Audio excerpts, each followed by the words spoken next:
Bismillahirrahmanirrahim. Assalamualaikum warahmatullahi wabarakatuh. Hamdan wa syukran lillah, salatan wa salaman daimaini mutalazimaini ala habibina wa nabiyyina Muhammadin wa ala alihi wa ashabihi ajma'in. Qala Allah Ta'ala fil Qur'anil Karim, a'udzu billahi minasyaitonir rajim. Ya ayyuhalladzina amanu taqullaha haqqa tuqatih wa la tamutunna illa wa antum muslimun, amma ba'd.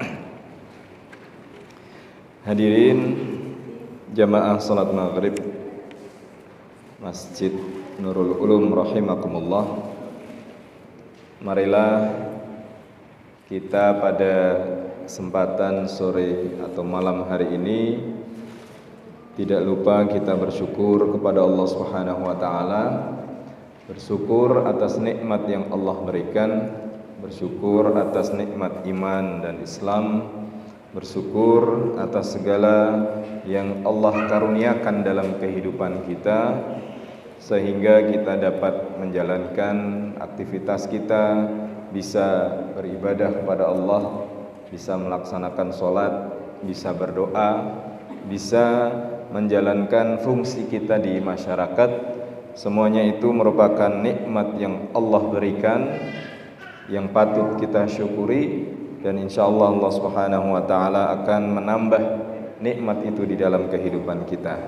Kemudian salawat dan salam kita sampaikan kepada suri tauladan kita, Nabiullah Muhammad sallallahu alaihi wasallam, yang kita jadikan teladan, yang kita jadikan contoh, yang kita harapkan syafaatnya, yang kita kita ikuti sunnah-sunnahnya.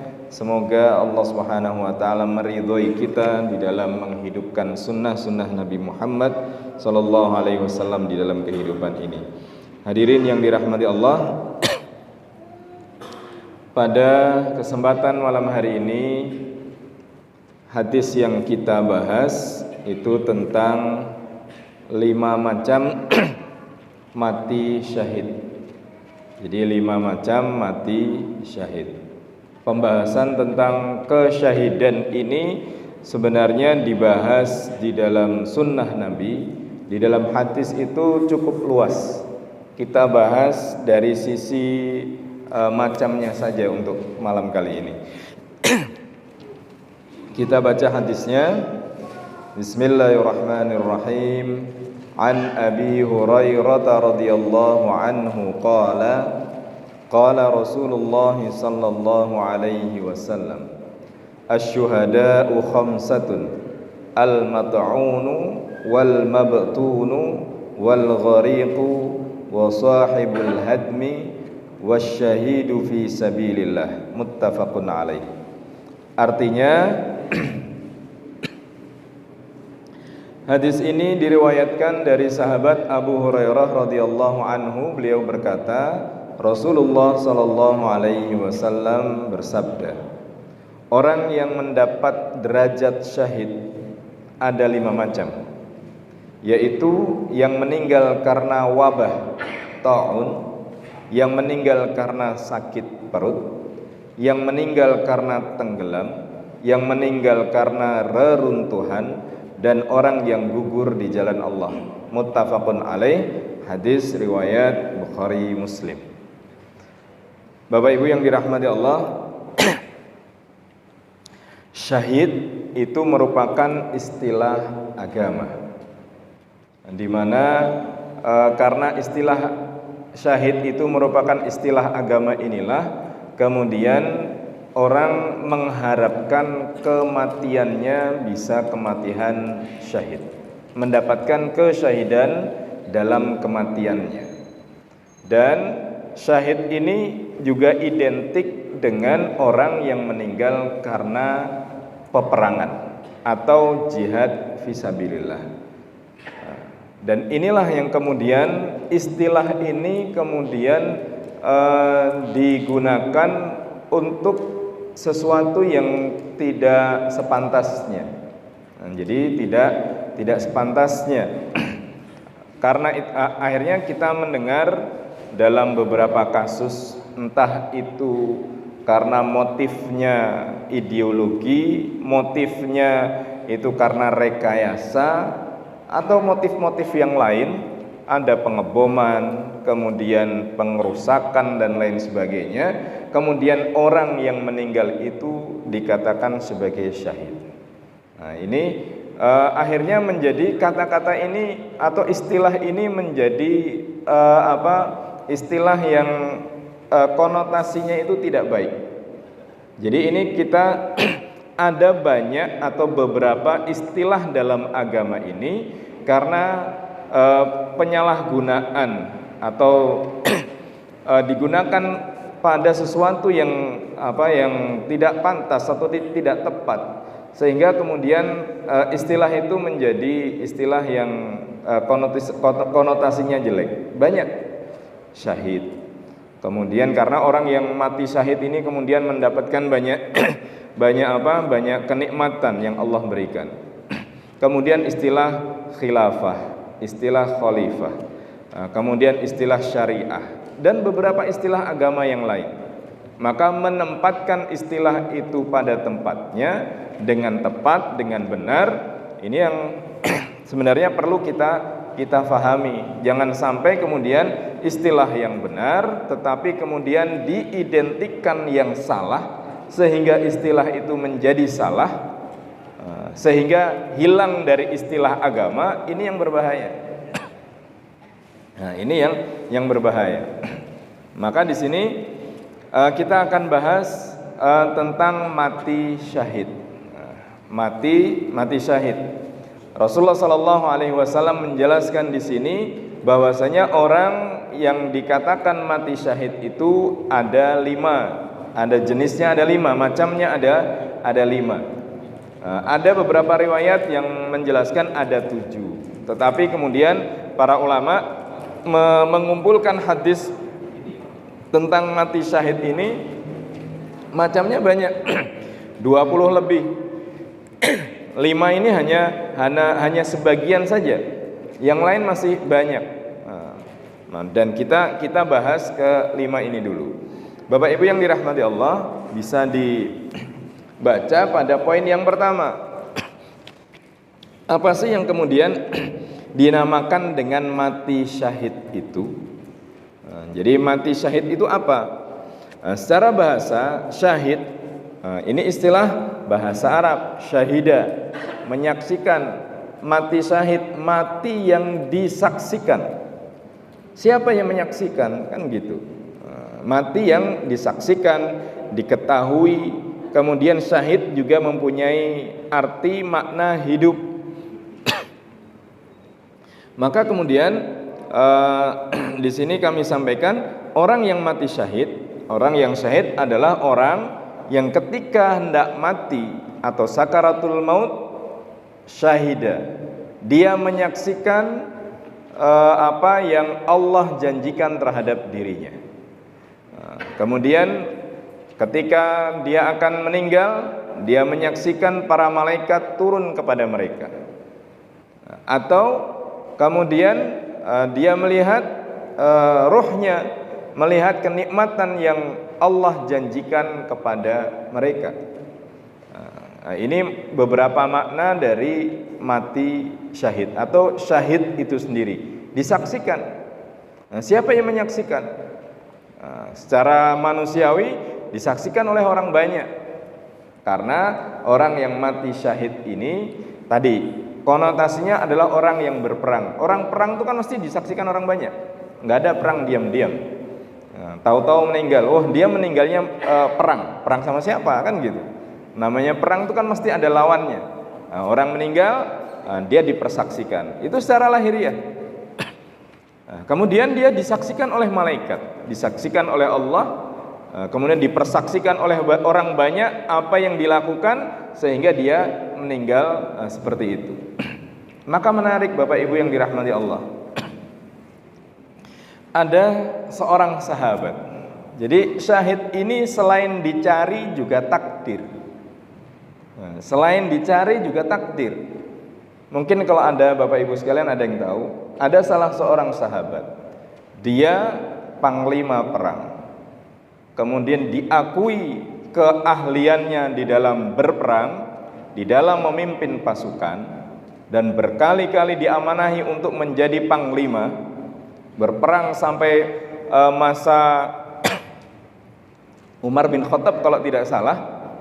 Tetapi kemudian dia meninggal di atas ranjangnya. Ada yang tahu? Khalid bin Walid. Dia mengatakan ketika dia sedang sakit parah itu, saya sudah mengarungi sekian banyak peperangan. Bahkan di dalam tubuhku tidak ada sejengkal pun kecuali ada sayatan pedang, kemudian tombak, kemudian panah. Tapi aku meninggal, aku sekarang berada di atas ranjang seperti keledai. Jadi dia sudah mencari kesyahidan, ingin mati syahid, namanya berperang. Tapi kemudian tidak mendapatkan apa yang diinginkan. Maka mati syahid dalam peperangan itu bukan berarti kemudian yang dicari matinya, yang dicari tetap menangnya. Nah, kalau dicari matinya akhirnya bunuh diri, kan gitu. Namanya perang, namanya tarung dengan ada lawannya, ada musuhnya. Kalau dia hanya ingin mendapatkan mati syahid dalam peperangan, dikalah Pak, ngalah. Yang penting dia terbunuh, mati syahid. Tapi bukan. Khalid menjelaskan itu dalam akhir hidupnya. Nah, kalau Khalid hanya untuk mengejar namanya mati syahid itu terbunuh dalam peperangan, dia potensi terbunuhnya sangat tinggi. Tapi ya tetap kalau ada pedang lewat dia tangkis, kemudian ada tombak yang ini dia hindari dan seterusnya. Bukan kemudian malah dilawan nih, bunuh, tidak. Itu bunuh diri namanya. Tapi tidak, Khalid menunjukkan itu. Maka salah ketika kemudian orang berperang kemudian pasrah, tetap ada menghindar, kemudian berusaha untuk menang. Maka yang dicari ihdal husnayain, satu di antara dua kebaikan. Yang pertama tetap kemenangan yang diharapkan. Kalaupun kemudian dia ditakdirkan meninggal, maka pada saat itulah dia meninggal dalam keadaan syahid. Orang yang kemudian meninggal dalam keadaan syahid karena berperang tadi kan disaksikan oleh orang banyak. Kemudian apa yang dia lakukan disaksikan oleh orang banyak. Tinggal bagaimana nanti apakah yang dilakukan itu yang disaksikan oleh orang banyak itu juga disaksikan kebenarannya oleh Allah Subhanahu wa taala. Nah, ini tentang kesyahidan tadi. Maka Bapak Ibu yang dirahmati Allah, ketika hal ini berlaku pada derajat syahid yang diperoleh dalam peperangan, maka dalam hal yang lain pun sama. Nah, dalam hal yang lain pun sama, 4 faktor atau 4 macam yang lain sama dengan syarat syahid dalam peperangan. Nah, jadi nggak pasrah kan gitu. Jadi tidak pasrah, ada usahanya, ikhtiarnya untuk untuk menang ada. Kalaupun kemudian dia meninggal, maka saat itulah dia syahid.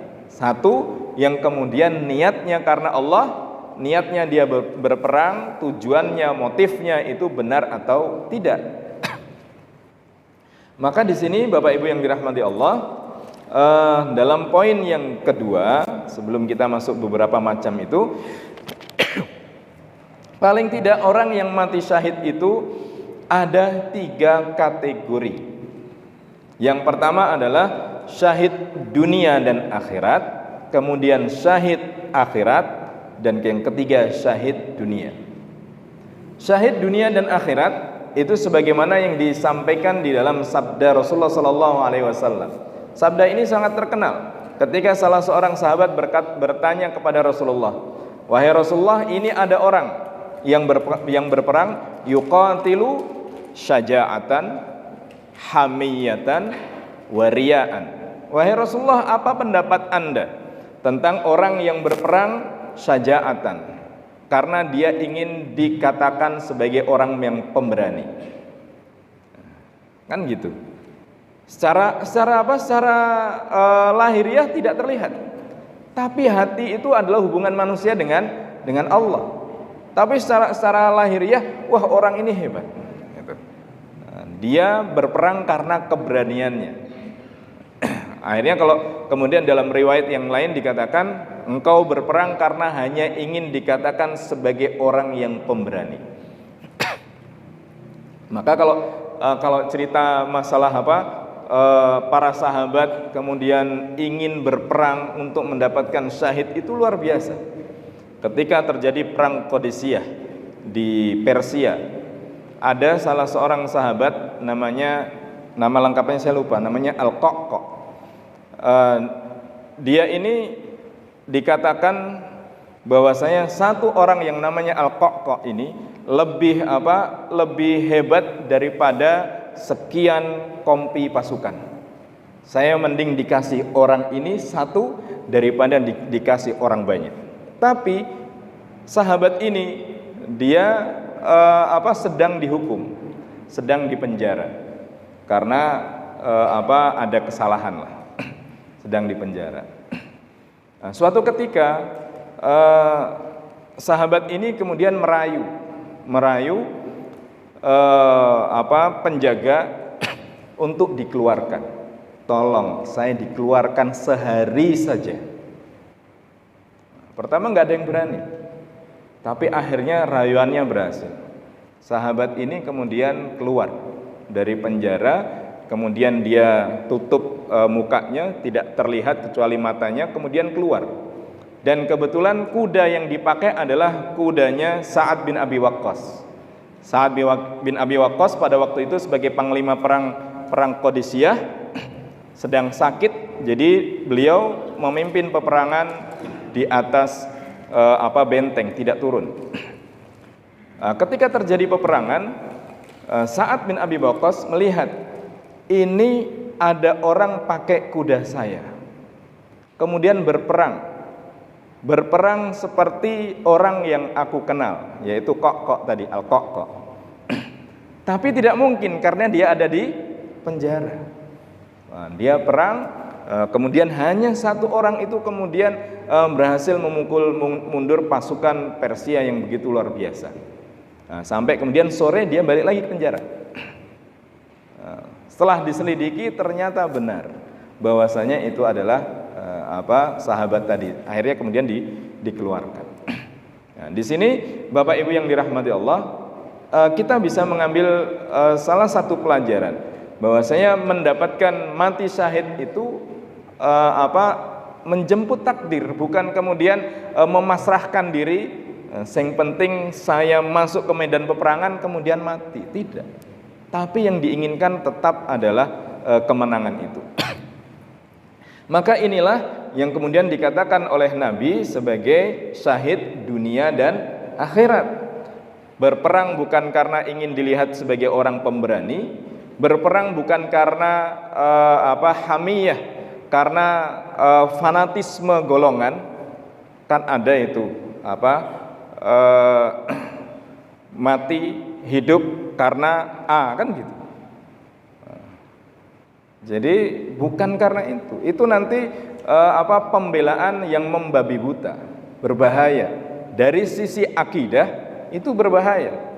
Mungkin dari sisi nasionalisme bisa kemudian itu digaungkan untuk membakar semangat. Tetapi dari sisi keyakinan itu sangat berbahaya. Kita mati untuk apa? Mati kemudian karena apa? Apa yang kita harapkan dari kematian kita? Sebenarnya tidak lain adalah kita mengharapkan ridha dari Allah Subhanahu wa taala. Jadi kan susah pecah gesang untuk si A, untuk si B. Itu istilah yang satu sisi baik, terlihat baik, tapi dari satu sisi lain kemudian akhirnya menjadi pembelaan yang membabi buta. Dan ini yang kemudian dikatakan oleh Nabi sebagai sebagai semangat jahiliyah. Jadi suatu ketika sahabat Ansor dan Muhajirin ini sahabat Ansor dari kaum Aus dan Khazraj ini perang, sedang ribut gitu. Karena pertama hanya 2 orang, kemudian 2 orang yang berkelahi, 1 orang akhirnya manggil kaumnya, kabilahnya, 1 orang manggil kabilahnya juga. Hampir terjadi peperangan dari 2 kubu ini. Maka kemudian Rasulullah datang mengatakan bahwasanya kalian adalah orang yang masih ada benih-benih jahiliyah. Benih-benih jahiliyah. Karena yang dibela benar salah tidak peduli. Yang penting ini kelompokku. Yang penting ini golonganku. Ini konteks seperti ini oleh Nabi ketika datang ke Madinah ingin dihilangkan dengan menuju pada sesuatu cita-cita yang paling tinggi, yaitu mendapatkan ridha dari Allah Subhanahu wa taala. Nah, kemudian karena riya, perang karena riya, ingin dilihat oleh orang lain, maka kata Nabi, man qatala li'ila'i kalimatillah, orang yang berperang untuk meninggikan kalimat Allah, itulah yang fi sabilillah. Nah, ini syahid dunia dan akhirat. Dunianya terlihat usahanya yang luar biasa, akhiratnya hatinya mengharapkan ridho dari Allah Subhanahu wa taala. Kemudian ada syahid dunia. Syahid dunia, semua yang dilakukan oleh orang yang syahid di akhirat sama. Yang membedakan hanya niatnya tidak benar. Karena salah lahiriah sama. Nah, itu syahid dunia. Dia hanya mendapatkan gelar syahidnya, gelar kepahlawanannya, tetapi kemudian di sisi Allah amalannya ditolak oleh Allah Subhanahu wa taala. Kemudian ada syahid akhirat. Syahid akhirat ini berbeda dengan yang pertama. Syahid akhirat ini adalah beberapa jenis kematian di luar berperang di jalan Allah. Sedangkan syahid akhirat adalah orang yang meninggal bukan disebabkan oleh perang, meninggal dalam keadaan Islam, tetapi mengalami kejadian tertentu yang menyebabkan derajatnya naik menjadi derajat mati syahid. Inilah yang kemudian disebutkan di dalam hadis, khususnya hadis yang kita bahas pada kesempatan malam hari ini. Hadirin yang dirahmati Allah, yang pertama adalah al-mat'un, yaitu orang yang meninggal karena wabah ta'un. Nah, wabah ta'un ini sebagian ulama mengatakan ya hanya orang yang terkena wabah ta'un itu saja yang syahid. Tetapi kemudian pemahaman ini diluaskan. Siapa yang meninggal karena wabah, penyakit yang merebak di mana-mana, dia termasuk syahid. Syaratnya apa? Tadi dia berusaha untuk sembuh. Nah, jadi dia berusaha untuk sembuh, bukan kemudian sakit kena wabah kemudian udahlah pasrah. Kalau memang takdirnya hidup pasti saya akan hidup. Kalau takdirnya mati saya juga pasti akan mati. Nah, ini berkaca pada orang yang berperang tadi. Dia kena taun, dia kena wabah, dia kena virus dan lain sebagainya, tetapi tetap berusaha untuk sembuh. Kalaupun kemudian dia dalam usahanya itu kemudian ditakdirkan kemudian kembali kepada Allah, maka pada saat itulah dia mati dalam keadaan syahid. Nah, usahanya ada. Dia akan dilihat oleh keluarganya, dia dilihat oleh koleganya. Oh, si fulan bapak ini dia berusaha untuk sembuh. Dia berusaha berobat ke sana kemari untuk sembuh, tapi takdirnya tidak. Itu yang pertama. Kemudian yang kedua, wal mabtun, orang yang meninggal karena sakit perut. Ya, ini sakit perut bukan asal sakit perut ya Bapak Ibu ya. Nah, sidik-sidik wetenge mules gitu, kita emeh syahid ini. Jadi tidak sekedar mules, Maka ada riwayat yang lain yang menyebabkan seorang ibu yang mendapatkan kesahidan karena melahirkan putranya. Artinya ada proses sakit yang berbeda dengan sakit yang biasa. Nah, itu al-mabtun, sakit yang berasal dari perutnya, apapun bentuknya.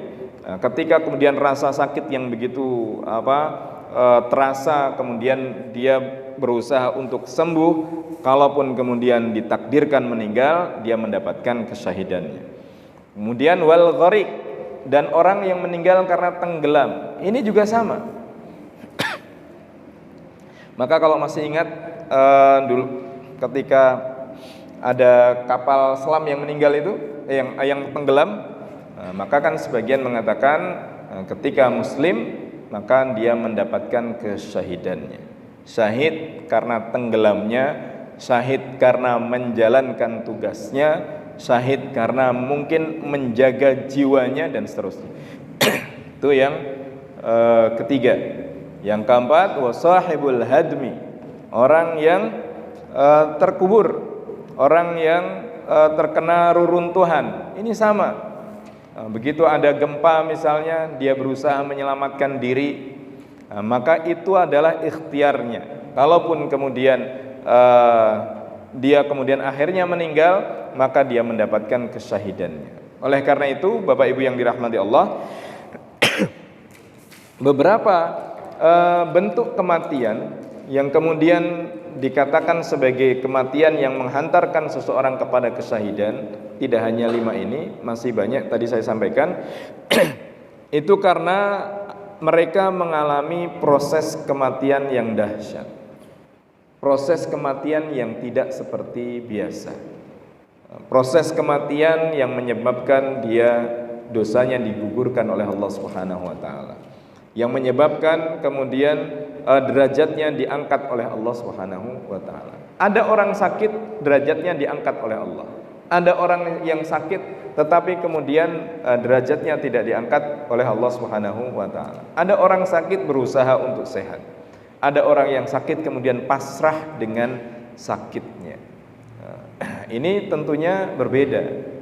Jadi apalagi kemudian Rasulullah SAW juga pernah menyampaikan di dalam salah satu sabdanya, orang yang beriman itu kejiwaannya itu menakjubkan.